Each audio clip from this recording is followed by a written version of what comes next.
Good afternoon and welcome to the Career Sessions, where Tracy and myself talk to everyday people about their career journeys. And today I'm delighted to introduce Tommy Gentleman, who is the CEO of Tide 55. And Tommy and I met just kind of via LinkedIn, didn't we, Tommy? Yeah, we did. Yeah, you slid into my DMs on LinkedIn. I did indeed. That sounds a bit dodgy. Well, that's the way, that's how we talk in this digital world. Yeah, but no, I did. And it's been nice. I guess we've kind of watched each other's content and done a bit of work together. Well, hang on a minute. You've massively helped me and you've been an absolute diamond. That's the real story. Thank you. But I know just from speaking to you that you've had quite, well, even in the last few years, you've had quite an interesting career journey and a career change. So that was kind of why I encouraged you to come on our podcast. So actually, I'm really looking forward today to hearing about your career from the start and how you got to where you are now. Yeah, I'm really looking forward to it. Thanks both for having me here. Welcome. Over to you. Over to me or over to Tracy? Over to you, Tommy. Over to me. Tell us your journey. Well, I mean, I guess it's interesting whenever these kind of things happen. I want to kind of bring the listener in right away and just let you guys and girls know listening that, I'm no different to you. I'm just a person who wants to do what I can with the time that I have alive. And work is something that we, in our lives, in our society, that we do. We have to earn money. And so if there's a way that you can do it where it brings purpose and enjoyment and fun, then I always think that's the best recipe to make the most of the time you have alive in this world. So we spend a lot of time working, and I kind of was lucky. I was very lucky that I figured that out at an early age. And, don't get me wrong, a lot of people take a long time to find what it is they love. I was very lucky. I found what I loved very early on. And I must say that if it wasn't for a couple of interventions from some teachers and some of my sort of older peers in my life, friends, parents and stuff, I probably wouldn't have believed in myself enough to do it. But I went to New Zealand at the age of 19 to go and explore a little bit, and more importantly, work in a gym. My auntie owned a gym over in New Zealand. I wanted to go there and see what it was all about because I found this love for the fitness industry. Mm-hmm. I ended up staying there for a year and a half. I went over there with my mum, because my auntie's my mum, my sister, and they wanted to see each other. And the plan was for my mum to come home after 3 weeks and me to stay for a couple more weeks after that on my own, just have a little bit of time on my own. I looked at her, I said, "Mum, I got to stay." She said, she cried and she said, "I know." I said, "There's too much opportunity here for me." And she let go of me. She let me stay there. She flew home. I gave her a little wave, and I can see it now, a little face out the window. She drove off to the airport. Aww. And that was it. I stayed there for a year and a half, and I got stuck in. I didn't know anything. I didn't really know anything at all. I was mummy's boy. I didn't know how to cook rice. The first 3 weeks, I lived off of protein shakes and boiled eggs. So I had to learn a lot. And one of the biggest things I learned was how to be self-sufficient, which I'm very grateful for, and the value of your time and your energy, not being afraid to get your hands dirty if it's not the way you want it to be right away. You've got to earn that. Nothing's a given. And I think that's a very important point. There's very little to be gained from entitlement. My parents helped me at the start, but I remember one phone call home where I said, "Mum, send me some more money." She said, "Why is that?" I said, "I need a bed." "Of course, send me the money. I need a bed." "It's a bed, Mum. I've got to sleep. I'm sleeping on the floor at the moment. I need a bed. Send me £300 because I've seen one that I like." And the phone went quiet. I said, "That's not good. That's not good." And then my dad grabbed the phone. And he said, "Son," he said, "you've got a return flight. You can either take that return ticket and go to the airport, or you can figure it out." And I was like, "But it's a bed." He was like, "I don't care." Buy your own bed. Yeah. Exactly. So buying your own bed was the first lesson, and actually getting stuck in and doing something I didn't really want to do in order to work hard, get the money, buy a bed, and then be the person that I wanted to be. Nothing's entitled. And fast forward, what is creeping up now? I mean, it's 12 years ago. I'm here, and I'm, as you say, the founder and CEO of Tide 55, a digital marketing agency, which is only it's not even 1 year old yet. It's one in July. time of recording this is obviously June the 11th, 2021. And it's wow, what a ride. I mean, it's just so much fun. It's completely different to fitness. Done a few things in between that time as well, but I've always had a passion for creativity, and this really and leadership, and this gives me the opportunity to build a company from the start, to show what I can do, to learn from my mistakes, which is very important, and leave my print on the world in a way that's only possible through a company of this sort of industry. I wouldn't have been able to do it in what I was doing previously. So I had to scratch that itch when the lockdown happened, and here we are. So we've got a team of 7. We've had an amazing growth over the last 12 months. It's been a lot of ups and a few downs as well. And now we're at the point where I'm here talking to you guys on a podcast, and hopefully the longest intro ever has now come to an end, and we're able to get into what you want to talk about. Right. So I guess the big thing is, you mentioned you kind of started at 19, passionate about the fitness industry. You're now digital marketing. What was the journey in between? What were the kind of twists and turns that got you from there to here? Yeah, I have a window right next to me here which looks into a gym. I'm still the landlord of this building. There's a gym right down there. My wife works here teaching aerial silks. So that's still part of my life, but I'm just not in the driving seat at all, and I have zero motivation to be so. But in the time in between, you know, I've been a personal trainer, I've been a group fitness instructor, I've been a group fitness instructor trainer. So I've gone around the country working for a company called Les Mills as a trainer and a presenter. So I've been up on the stage in front of 1,000 people, jumping up and down, doing aerobics and being on the mic and doing that life as well. So I've done that, did that for a few years. I then went into coaching, and I was doing more personal development coaching. I had a passion for mindset and mental health. This is probably 5-6 years ago that I started working with clients on a one-to-one basis. A lot of the things that you see happening these days, I was doing 5-6 years ago. I then built an events company off the back of that brought people into a room for 2 days. We had multiple speakers coming in, talking about exercise, nutrition, mindset, spirituality, confidence, self-belief. You know, it was a real transformational process.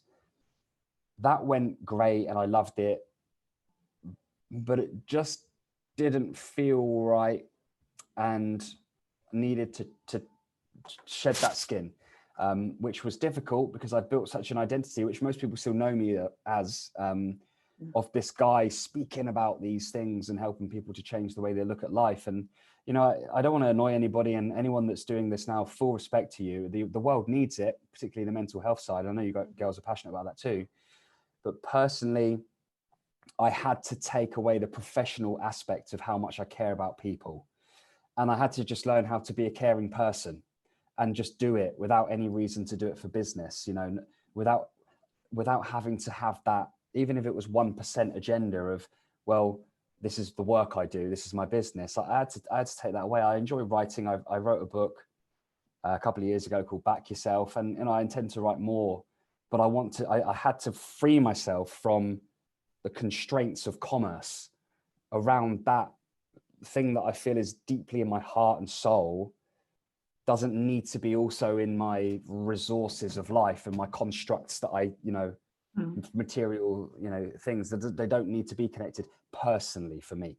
That's not to say that anybody else is wrong. It's been right for me and I stand by that. I did it. But I'm grateful that I can start a business as a digital marketing agency, and that can feed my family. So that when I write, and you know, when I do eventually have the bandwidth and the energy in alignment to write my next book, it won't need to be to feed my family. It will be to feed my soul.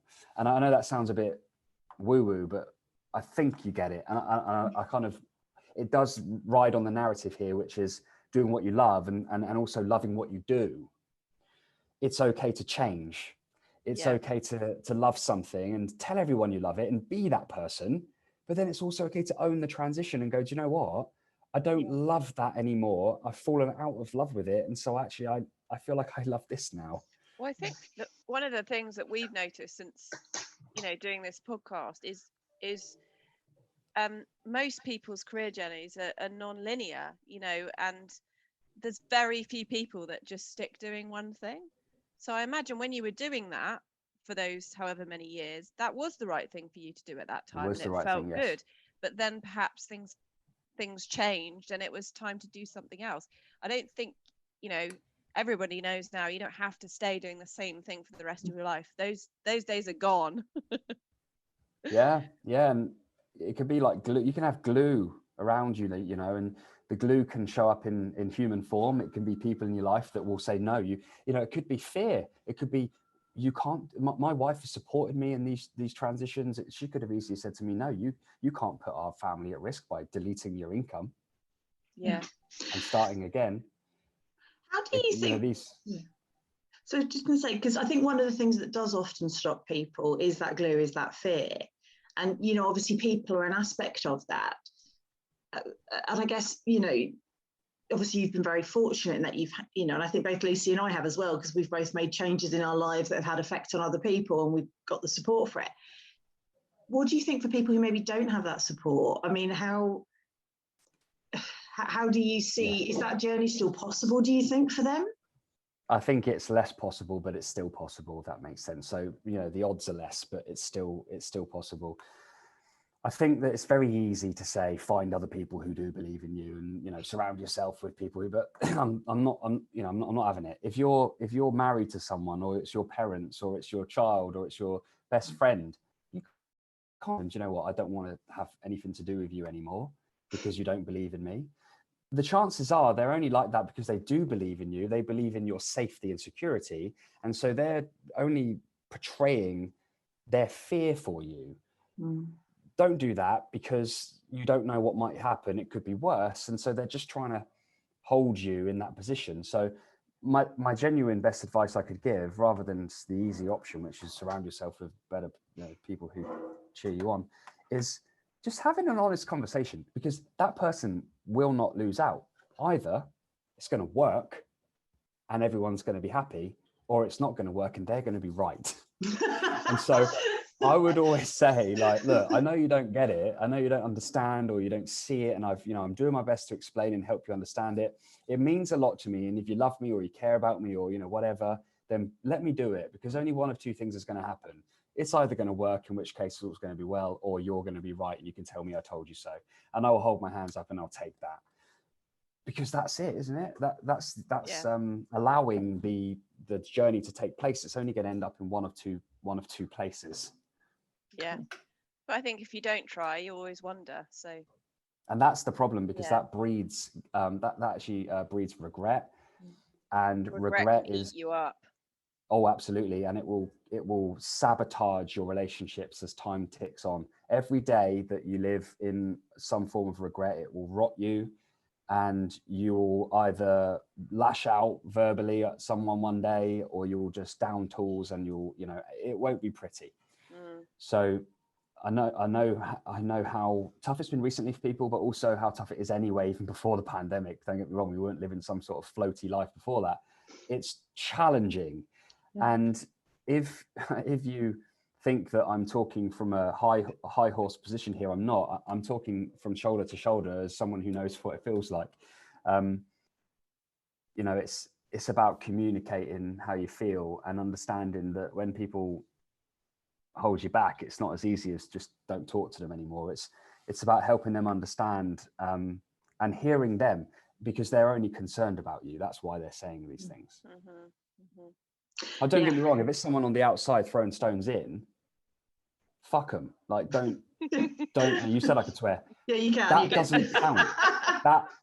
That doesn't count. Someone on the outside, a comment or a look someone gives you, fuck that. That's just regret showing up. That's regret showing up there going, oh, I wish I did that. Yeah. I wish I could do that, right? So that doesn't count. But when it's your friend, or it's your mom or your dad or your partner or your kids, you got to listen to their point of view. They're just concerned. That's it. Have you experienced any stone throwing from the outside along your way? Yeah, I think something happens when you turn 30. I think the world stops cheering you on as easily. I think in your 20s, you can be a bit more vocal about what you're trying to achieve with your life. And you can say, like, oh, it's great, I've just done this and I'm thinking about doing this. And people are like, oh, that's amazing, like, well done. And they're cheering you on. But I think when you get to 30 or thereabouts, people start looking at each other and going, well, what have you done then? How come I haven't done that? You must have, oh, you've cheated. Oh, what? That's not what I've got. That's not fair. And so the injustice starts to happen, and the jealousy and the meddling and the bitchiness. And I think when you turn 30, it dramatically changes the way you have to approach your social life. Your life does change because you're in a world where some of your friends have got children, some haven't. Some have got a career, some haven't. So your reference points are all different. And, you know, a reference point's not just a piece of a conversation. It's what you dress like. It's what car you drive. It's your home. It's the music you listen to. It's everything, because you're just a representation of all the things that you like in the world. So I think I experienced that, and it really shocked me. It still does. There's still a on the Richter scale it was high, and the tremors are still there, I think. And I want people to know, if you're in your 20s, enjoy the fact that you can have a go and it's all right. A lot of people want to cheer you on, but if you're coming up to 29, 28, 29, you're entering into the 30s, or you have done recently, and you're thinking, oh, it's a bit different, please know that it is normal. Please know that equally as much as you feel that, you shouldn't give it out. You know, that's part of the problem. You shouldn't be doing it yourself. You shouldn't be looking at what other people got. And just know where your trust is best placed. Mm-hmm. You know, even people who really love you, friends wise, can be affected by this energy that happens when you hit 30, I think. You've obviously, so you had a long career working within the kind of fitness and doing different parts of that. You then kind of went into that events piece, now the digital marketing space. Which has been the kind of most difficult transition for you, or what's the one where or which one did you think was going to be challenging, was easier than you thought? I think it's slightly difficult to compare them, simply because of the stages of life. Yeah. In the early days, the fitness stuff, nobody could come close to touching me. No one was even going to hold my t-shirt as I ran past. Like, no one could hold me back from doing what I wanted to do. I was untouchable. I had a massive ambition and a lot of energy, and I also had the life's too short narrative running through my body and my soul, because my younger brother passed away. So I went to New Zealand and came back. I felt like I needed to come home, and then within 44 days, he tragically died unexpectedly. And, I don't want to play the violin. Everybody has had something, at least one thing that's happened in their lives. But what I will say is, the choice I made was to make sure that I really, really embraced life and didn't waste any time. Right. Yeah. So I was empowered by that. There was no stopping me. I've got the life's too short narrative going on. I've got the passion. I've got the enthusiasm. I've got the ideas. So I think it's impossible to compare to that. But what I will say is that this time round, I'm way more cautious,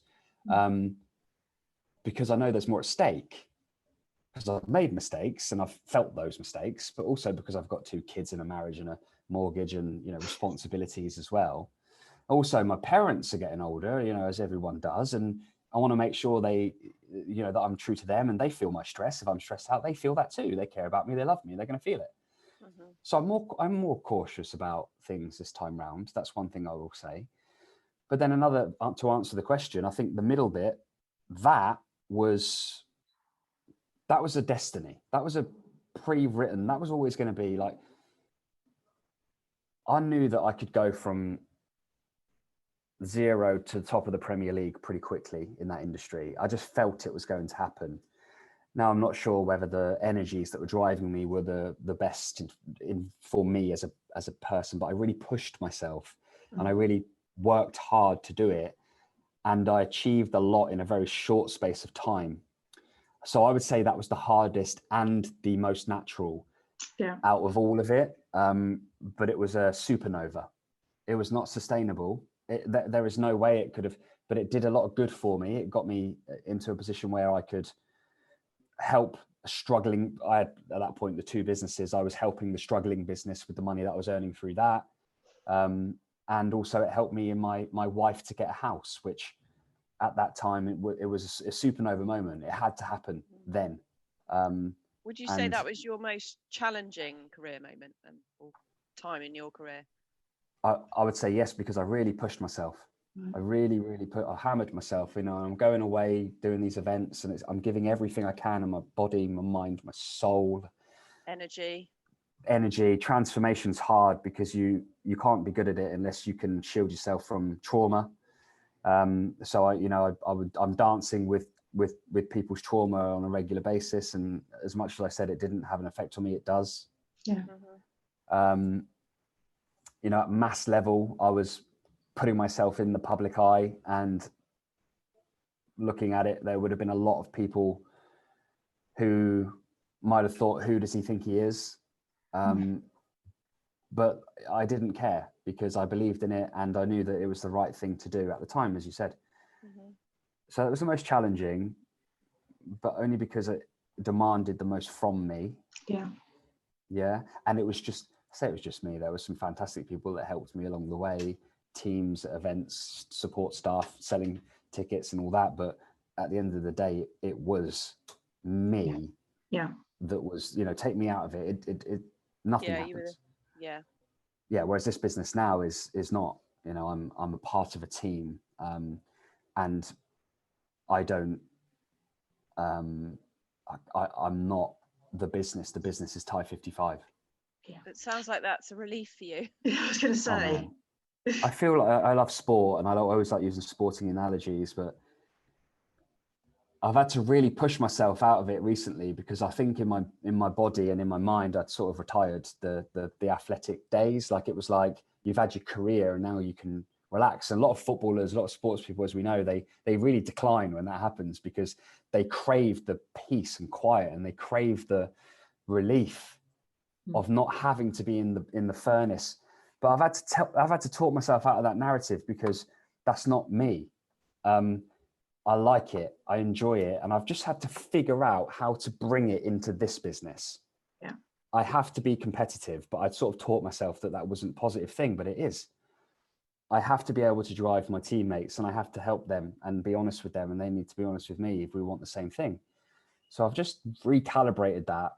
But I think the lesson to take from that, because it's not about me, it's about the listener, is if there are skills that you have in other areas of your life that are valuable and work well, find a way to bring them into your daily work.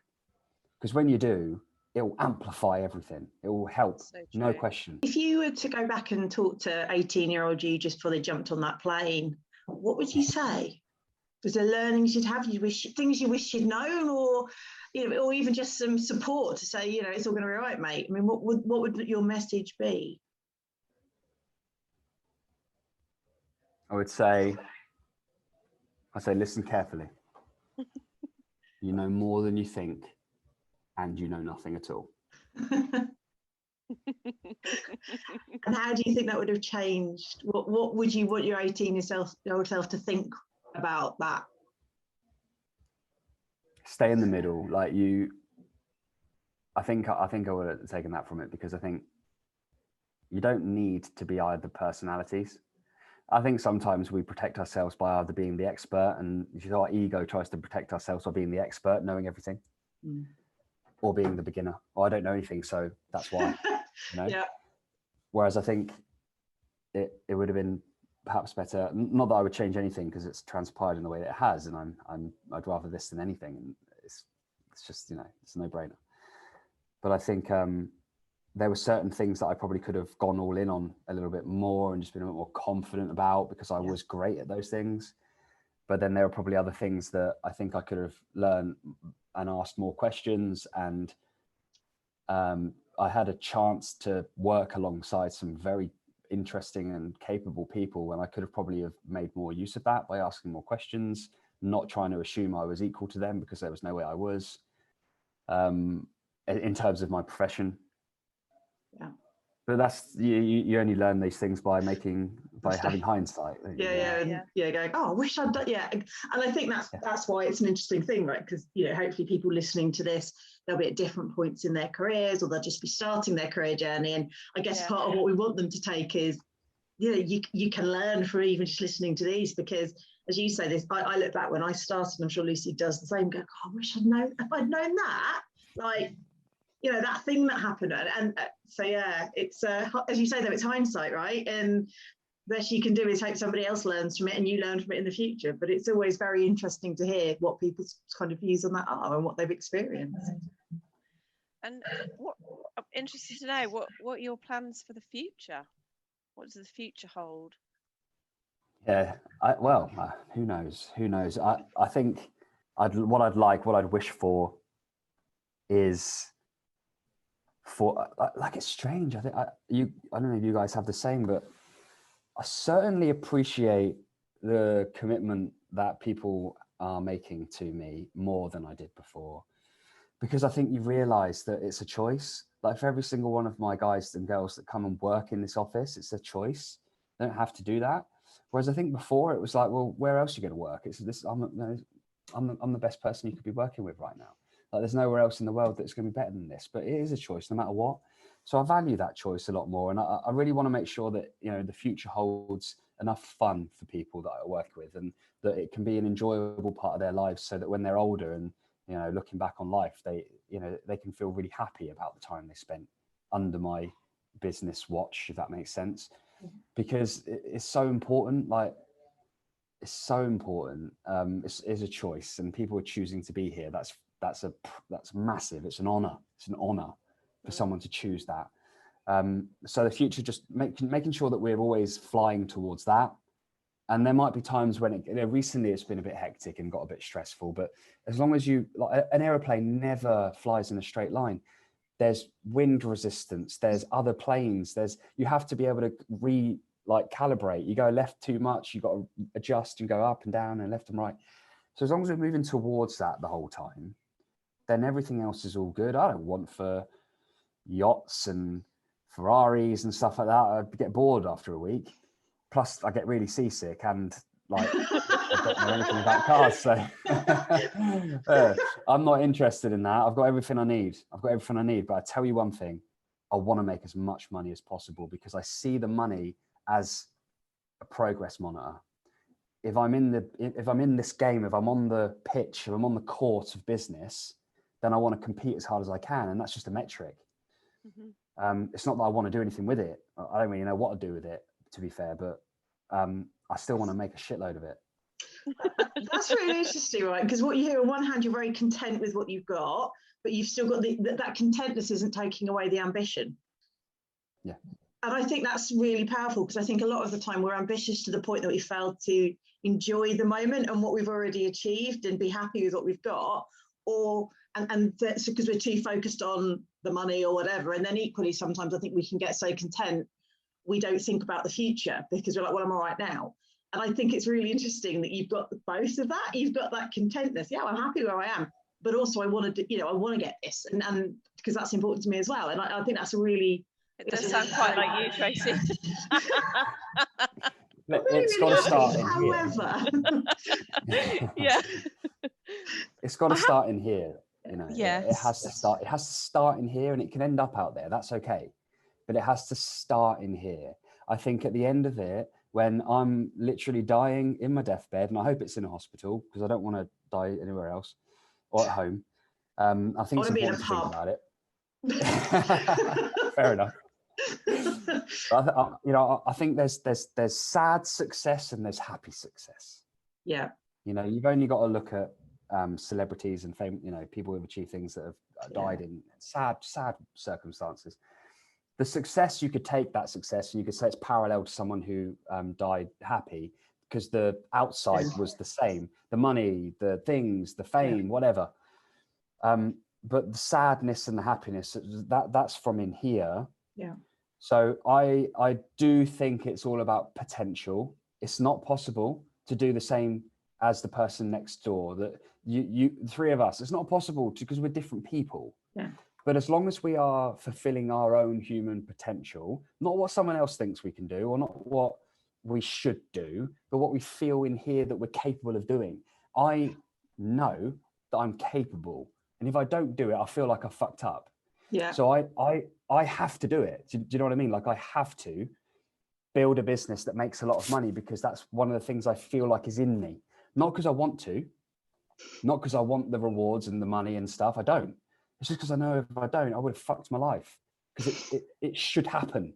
It should happen. And I believe that. And if it doesn't, I'll be seriously pissed off. And that's where the regret comes in. You know, it's similar to having a talent. If you're amazing at drawing, and you know you are, not that I'm saying I'm amazing at it, I just know that the potential is there, and you never drew a piece of art ever, that's a shame. It's a real shame. And I've been given certain gifts. One is that I can talk, you know, I can talk, and I can help others to perform at their best. And I think if you take that recipe and you put it into a business, you should have a successful business. Yeah. People talk a lot too about fulfilling your why. I was just thinking as you talk about why I do what I do, and mine is, you know, I fell into HR, but it appeals to me because I like helping people, and I love people. So it's totally people centric, and I do get to help small businesses. So it works for me. So why do you do what you do now? Selfishly, I have always liked coming up with ideas and being creative, and I get to do that every day now. Brilliant. Yeah. And people pay me money for it. It's fucking brilliant. Does it feel like work? No, like, no. I mean, it's different because neither did speaking or neither did fitness. Didn't feel like work.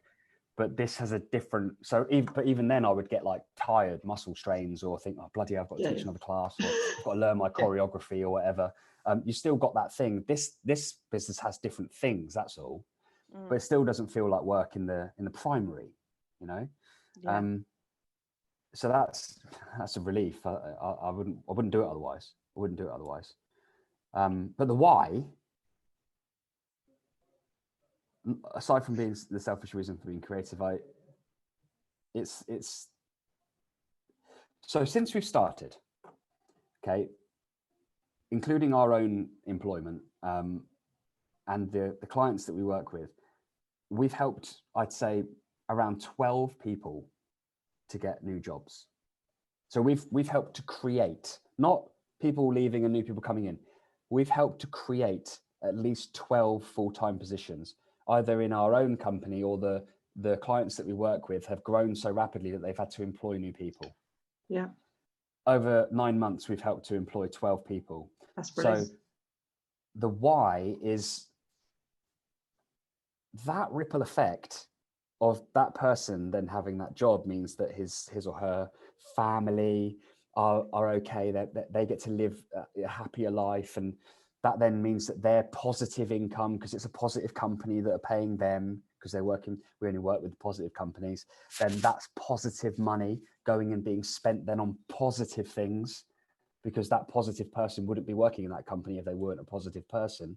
Positive people make positive choices, and so that money is being spent in areas of the world that should get that money back into them. So that helps a positive economy. So the whole reason why is no different to when I was training people to get in shape, or no different to when I was on stage talking about how to, you know, become the best version of yourself. It's to help raise the levels of positivity in our fellow human beings. Right. So that we can evolve and we can learn from each other and we can stop fighting with each other and stop. But I can only do it with the tools that I'm given. I'd love to be able to stand there on national television and have my own security guards stop me from getting like tomatoes thrown at me or whatever. Who's that guy? And be able to say something, but I'm not. I actually can't even do that from the stage anymore. I do it a different way now. I do it through the positive businesses that we're helping, and then the employments and knock-on effects, the ripple effects. So it's a very long answer, but it's only long answer because it's been given a lot of consideration. I used to have a different answer for that. It would be, you know, legacy. Yeah, but what's the what where's the how? You know, by inspiring people and fine, but how? So I think, you know, our last thing I'll say on this is in Zen, in Zen, right, through Zen meditation, the ordinary is where the miracle exists. Okay, it's the ordinary where the miracles exist. It's being able to look at everything that you would look at all the time, every day, and just see actually that's where the miracle is. The answers are very rarely further than an arm's distance away, and we can achieve amazing things in just the little ordinary things that we do. Yeah, that is. And actually, I think that perspective and that view is part of that contentment as well. If you recognise the importance of the ordinary and the impact it has, then you're not constantly reaching for something else because what you've got's not good enough. Yeah, everyone's trying to be extraordinary. Yeah. And you can be extraordinary, and occasionally, you know, there'll be a moment of, but it's the same again, sport. The Euros are coming up. Whatever the pivotal action is that ends up winning the Euros, whether it's a penalty or whether it's a moment of excellence, that moment was built in ordinary training sessions every week. That moment was built when that individual was 10 years old in the back of their car, their parents driving them 3 hours for a match. You know, that's when that moment was built. It just showed up then. Yeah, brilliant. Yeah, I really like that. That's a really wonderful way to look at it, isn't it? Mm. And have you got any final comments or any final thoughts that you'd like to share? I think just you guys are doing an amazing job here. It's a great channel for people to be listening to and engaging with. I think there's so much content out there in the world that it's very easy to slip into the I'm not good enough, therefore I should do that mode. This is a safe place, I think, for people to be able to listen and just get involved in the discussion a little bit, in the conversation. I get that from what you're trying to achieve here is a sort of level playing field approach to talking about the ups, the downs, the ins and outs. So I would just encourage people to keep listening and to keep doing that as well. Keep looking for the same, looking for similar narratives, because being someone who was the voice and the person, you know, to give that, and seeing the ugly side of it, I know that there are people who don't even know they're doing it yet, giving advice, putting out content that actually is a bit insensitive, because every person is so different. How can we expect one size to fit all? How can we expect one rule to apply to everybody? Mm-hmm. So if you are listening to this or anything you listen to or watch and you think, yeah, but I would say, ask, what about me? How does this apply to me? How can I use this to help me? How does this apply to my life? Not, oh, well, he did that, so I must do that too. Yeah. You know, ask the question so you figure out the answer. Don't take somebody else's straightforward instructions, because they're probably flippant, because they don't know you. They just don't know your situation. And it's easy for people to be like, oh, it's nothing. You know, what I'm going through is nothing. No, it's not. It's what you're going through. Yeah. It's the only thing you know. It's the only thing you know. It's the only thing you feel. So pay it the attention that it deserves. Thank you so much for coming on our little podcast. And thanks for having me. Yeah, it's been amazing to hear your story. Thank you so much. Thank you. Thanks for having me.